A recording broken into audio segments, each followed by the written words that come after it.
Nice. How's it going? It's so much fun to be here. Some of you guys probably recognize me from the Ellen DeGeneres show. Started working for Ellen, and then I had to grow this beard so they could tell us apart around the office.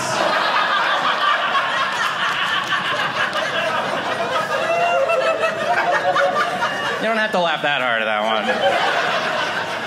one. In addition to being a writer, I also have 2 karate trophies and 3 weightlifting trophies. Because I don't know if you guys know this, but you can just go to the store and buy trophies. There's no test or background check or anything. Just pick them up and impress people. They do use me on air on Ellen sometimes, but I've only ever been recognized in public once, and it really let me know where I fall on the fame scale. Because I was out at a bar, and this girl comes up to me, and she goes, "Oh my gosh, I've seen you on Ellen. Can I get a picture with you?" And I said, "Sure," and she handed me her phone, and I tried to get a selfie of us, but nothing happened. And I said, "Oh, it says your memory is full. You'll have to delete a picture to make room." And she takes her phone, and she goes, nah.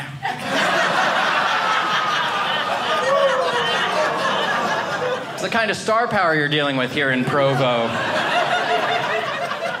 I do something a little bit different than the other comics. I need you guys to participate here a little bit. I do improv stand-up, so I can do stand-up based on any suggestion from the crowd. I just need a word or a phrase to get me started. Anything at all. Wrestling. I think I heard pre-written material in the back. So I'm glad the pandemic is over. Glad the restaurants are open. We don't have to do the takeout and delivery thing anymore. I saw even Golden Corral had a sign out that said open for takeout and delivery. In case you don't want COVID but still want all the symptoms.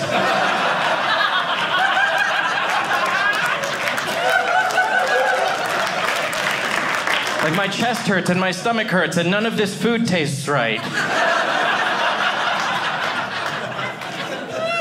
I had to buy everything online during the pandemic. I started doing a lot more online shopping, and I found out whenever you use your credit card online, it always gives you one of these "Are you a robot?" tests. You guys all done these? It always asks me one of 3 questions. It always says, choose the pictures that have traffic lights, choose the pictures that have buses, or choose the pictures that have stop signs. So I have no idea how we're supposed to trust self-driving cars. Now that I know the 3 things robots cannot identify,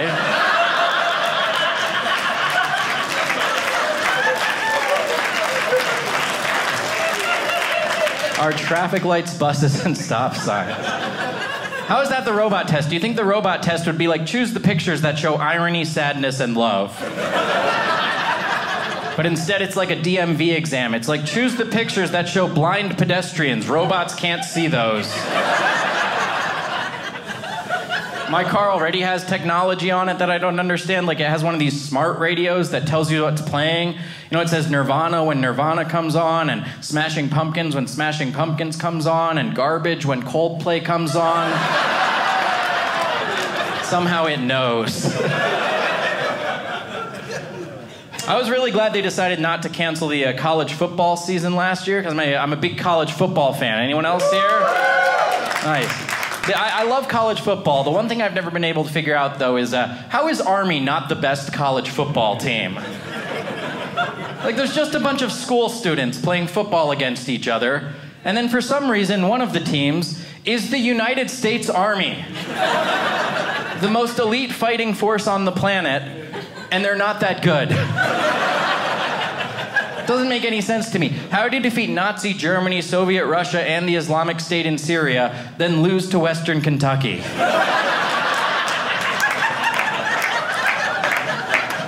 They've also lost to the Warriors, the Spartans, and the Trojans, which means other teams are naming themselves after armies, then beating the actual army. It's got to be weird for the team playing the Army, because everything before the game celebrates the Army. First, jets fly over the stadium in honor of the Army. Then everyone sings the national anthem in honor of the Army. Then the announcer's will everyone please stand and clap for the man in seat 3B. He was in the Army. Then they're all right, now let's humiliate the Army. Let's beat them 54-12. It's true, the only branch of the military with a good football team is the Air Force, but they only have a ground game. It makes no sense at all.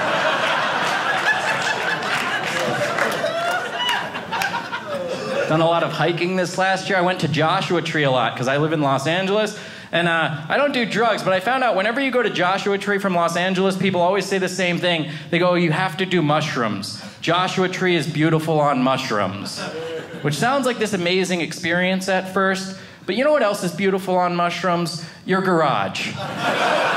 Or the bathroom at a Wendy's.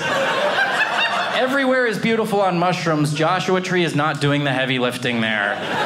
You'd be like, oh, you have to see the back seat of my car. It's beautiful this time of year on mushrooms. The whole selling point of Joshua Tree should be exactly the opposite. It should be like, you have to go to Joshua Tree. It's so beautiful, you don't even have to do mushrooms. No one's ever told me anything like that about other national parks. No one's ever been like, oh, you have to go to Arches and do meth.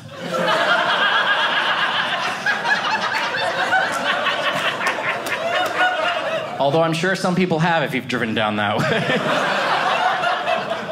I love visiting in the national parks. You know, they're beautiful. They showcase like the wonders of nature that God created for us, which is amazing. I don't know if God would be happy with like what we've done with the national parks. You know, like Arches. You know, he's like, oh, I made all these beautiful stone arches for you. What do you call this area?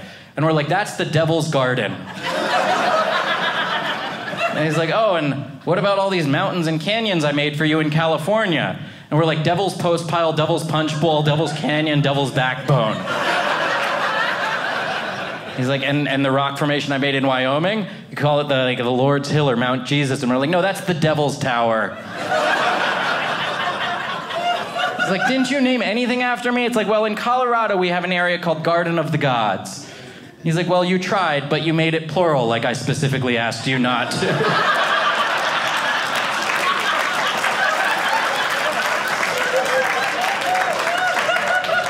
The only one we named after anything in the Bible is Joshua Tree, and we just use it to do mushrooms.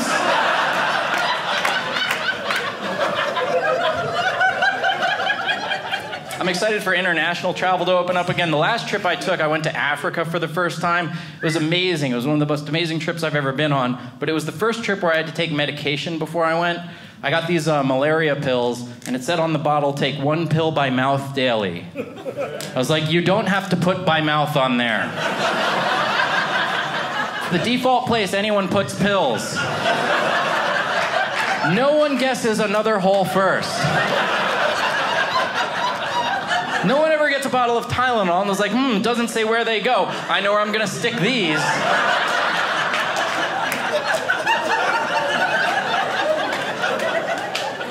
The only time you have to put instructions on the pill bottle is when they don't go in your mouth. That's when it has to say, take 1 pill, but I'm not taking these pills. I'd rather get malaria.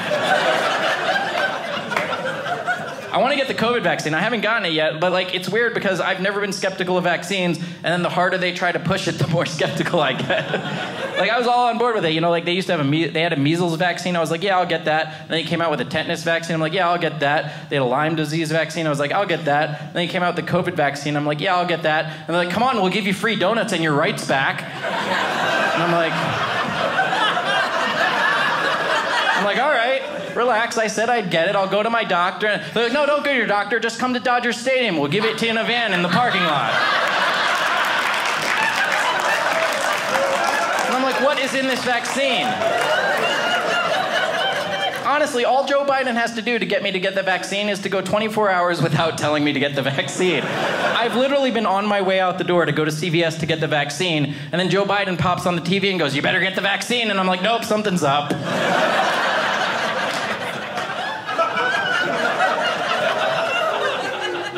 No, you should get the vaccine. I don't want to get in trouble.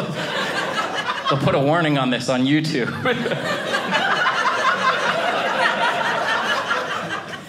I do hope the economy recovers. You know, a lot of people are worried about the economy right now. They're worried about how they're doing economically, how they're doing financially. But don't worry, I figured out a perfect way to tell where you stand economically. It all depends on how you feel about Red Lobster. If you think Red Lobster is a fancy restaurant, you're not doing well economically.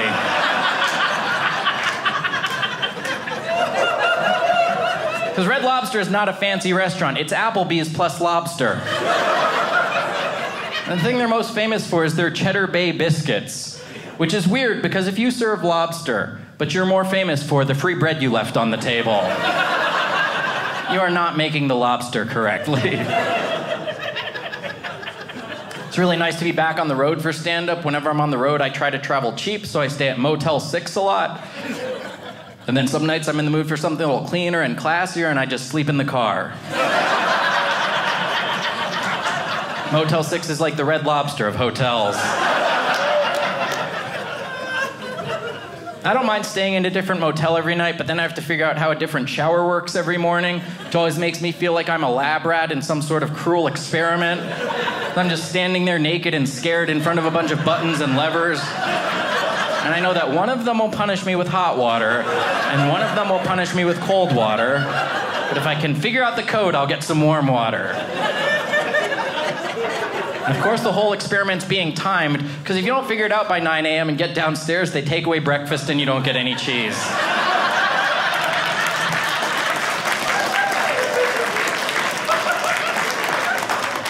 When I flew in here, I got to sit in the exit row on the plane. They always ask you that question where they're like, are you willing and able to help in an emergency? And I don't know if I could do it, but I always say yes. Because if I fail, no one's going to live to tell about it. There are no consequences to lying on that question. Just go for the legroom. Worst case scenario, you die slightly more comfortable than the people behind you. You ever hear someone change their mind on that question? That always puts you at ease before the flight. I was on a flight and this guy was sitting in front of me and the flight attendant comes over and she goes, sir, are you willing and able to help in an emergency? And he goes, no. And she goes, well, then I'm going to have to ask you to move. I need a verbal yes in order to sit here. And he goes, okay, yes. Really? You just temporarily forgot that you can save 180 lives if need be. But I flew back to Pennsylvania once last year. That was the time I was on a flight to see a friend of mine who just became a father. And like all new parents, he pretends that he likes fatherhood, but I can tell he's sick of it just by the way he talks about the baby. He goes, oh, it's great, she's so cute, but she wakes up at 3 a.m. every night to feed. It's like nothing that you love feeds. Ticks and vampires and parasites feed. Things that suck the life out of you. Nobody talks that way about something they love. It's never like, oh, me and my wife just celebrated our 1-year anniversary. I took her to Red Lobster so she could feed.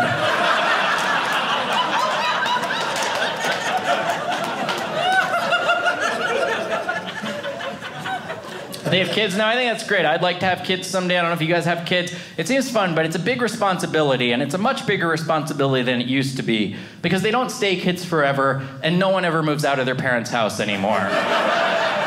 So you're going to have a kid for 12 years, and then a teenager for 6 years, and then for the rest of your life, you just have an adult. Just some balding jerk with a mustache who's as big as you are and gets DUIs and stuff.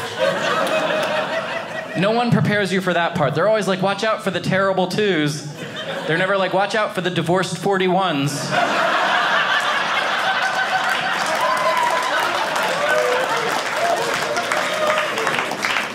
I like kids, though. I like babies. I saw a pro-life billboard the other day. It said, babies get hiccups even before they're born, which is true, and I do not support abortion. But I bet a visit to the clinic would scare those hiccups away.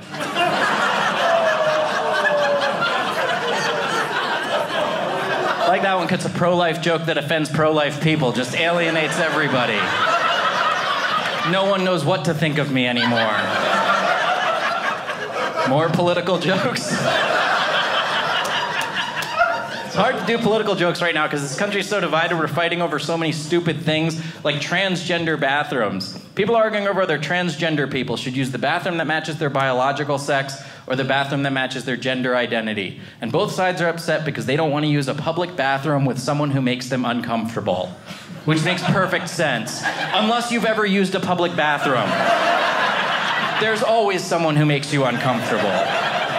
There's always a stranger who wants to talk while you're peeing, or there's a homeless person using the sink as a shower, or someone makes eye contact through that gap in the stall door. Or there's a kid who's almost 12 but still pulls his pants all the way down to pee in the ladies' room. We never were getting the genders that right in the first place. No, using a public bathroom and being comfortable is not a real experience anyone has. There's no reason to take that fight to the Supreme Court. Like, the justices are in their 80s. They have enough of their own bathroom issues to deal with. But that's what we're fighting about. Like, transgender women don't want to use the men's room, and then a lot of other women don't want those transgender people in their bathroom because they're biologically men. So what it all comes down to is no one wants to use the bathroom with men. Like, as divisive as the issue is, we all agree that men and their bodies are disgusting. And it's true, men's bodies are way more disgusting than women's bodies. Just look at the sexy outfits people wear. Sexiest thing a woman can wear is lingerie, which is basically nothing at all. Sexiest thing a man can wear is a three-piece suit. Just layers and layers of material covering every inch of his horrible body. Then just to be safe, it's tied around his neck to make sure it doesn't fall off. Do you think it's weird that women carry an entire purse with them everywhere they go and all guys have is a wallet? Like, ladies, why do you need something 10 times bigger to carry 30% less money?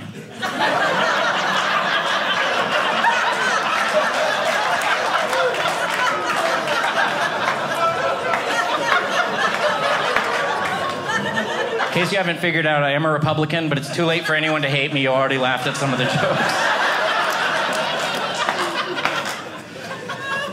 It's rare to find conservative comedians in LA. I do these jokes, and I'll get people who come up to me after a show. One time this woman came up to me and she goes, "Are you doing a character up there, or do you really mean all that ignorant stuff you said?" I'm like, relax, of course I don't mean all that ignorant stuff I said. The real Adam loves Red Lobster.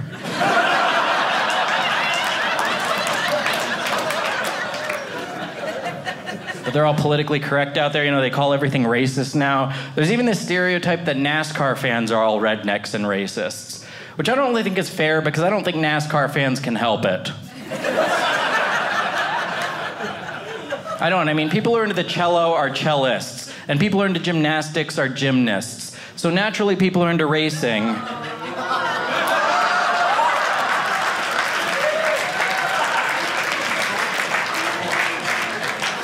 are racist, if anyone's still working on it.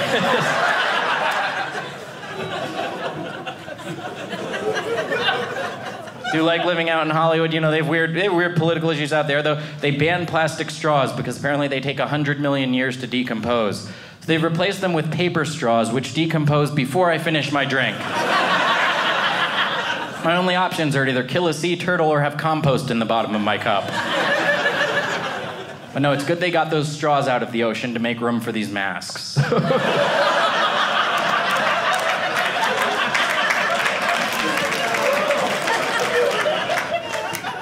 have a big homeless crisis out there right now. I actually got in an argument with a homeless person the other day. It wasn't even over money. He was sitting on the sidewalk and he goes, "Hey buddy, you got the time?" And I said, "No," and I kept walking. And he goes, "What do you mean, jerk? You're wearing a watch." And I turn around, I'm like, "I'm not a jerk. My watch battery is dead. I don't know what time it is." And he goes, "Well, why are you wearing it?" I was like, "Because I don't need the watch to tell time. There's clocks everywhere. The watch is just an expensive status symbol to show that I have more money than..." "You're right, I'm a jerk."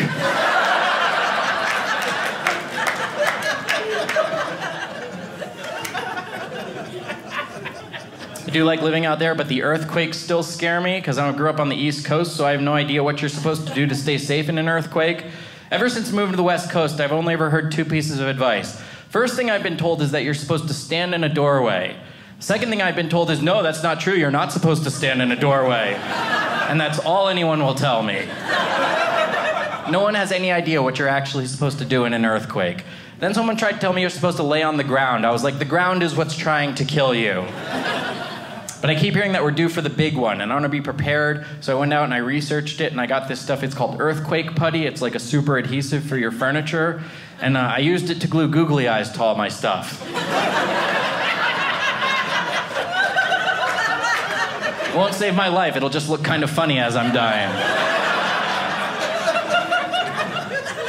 Live on my own right now, but I want to get a pet. I want to get a dog, and everyone goes, "Oh, you got to get one from a shelter." They go, "You got to get a dog from the shelter." So I went to the shelter to check it out, and you wouldn't believe all the breeds you can pick from. You can get like a husky pit bull mix, or a golden retriever pit bull mix, or a chihuahua pit bull mix. If you're not a dog person, they have kittens and parakeets that are pit bull mix. Not that there's anything wrong with pit bulls. Like, my neighbor has one, and it's adorable. He even has one of those little stick figure families on the back of his car, and he added a little pit bull, and then 2 days later, he scraped off one of the kids.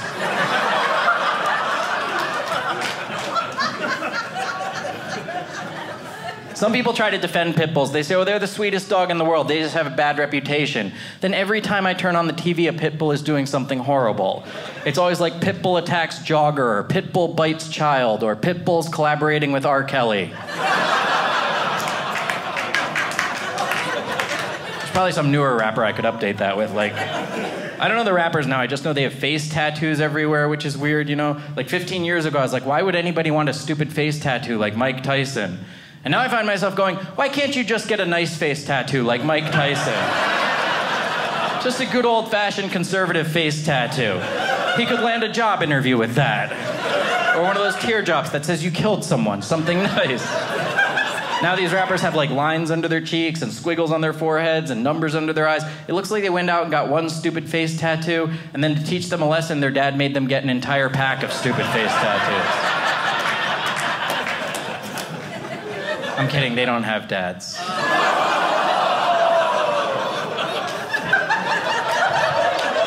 I gotta get something to eat after this. I saw there's a McDonald's nearby. The McDonald's sign is always weird to me because it says 99 billion served, but I looked it up and there's only 7.5 billion people on Earth, which means McDonald's food has killed 91.5 billion people. We love to eat in this country. I read a study that said Americans nowadays get more excited about eating than they do about intimacy. Someone's all on board for that. Who are you here with? No, leave the guys out of it. No, that sounded crazy to me at first, that people like eating more than intimacy. Then I thought about it is reflected in the metaphors we use, you know, like kissing is first base, and then fooling around is second and third base, and then going all the way is a home run. But 2 eggs, bacon, hash browns, and pancakes is a grand slam.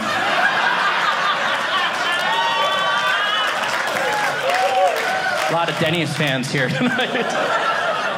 I asked a friend if he wanted to meet me at Denny's for dinner, and he goes, no, I haven't showered all day and I smell bad. I was like, have you been to Denny's before?